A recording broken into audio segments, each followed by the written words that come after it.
Communities that have active community celebrations that get people involved in doing that tend to build social solidarity, tend to build networks within that, tend to build social capital around that sort of thing. Success in something is the way to move forward. The basic difference between living in an urban environment and living in a rural environment is that in the rural environment, most of your interactions are with known others. Day to day, you interact with people for whom you have biographical understandings, you possess biographical information.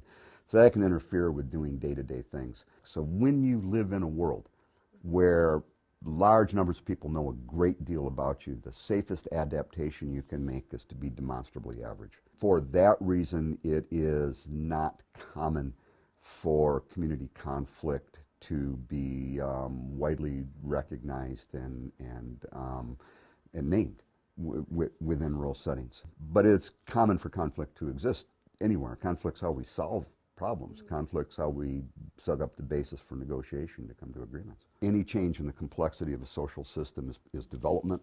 So if I get three people in a room to have a conversation that they haven't had before, I'm engaging in development. I'm making possible more opportunities. If folks allow themselves to become entrenched and angry, then those conversations don't occur, and the possibility of some kind of compromise, some way to move forward as a group is limited. Development's based on essentially three concepts. The first being social solidarity. There has to be some sort of sense that we're in this together and that we can accomplish something together if we choose to do it. The second is system centrality.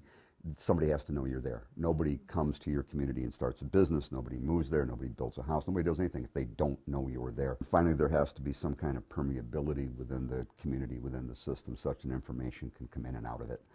You have to, not only does the world have to know you're there, but it has to communicate with you and make you aware of the opportunities that exist. And you have to be able to make the world aware of what you have to offer in terms of achieving those.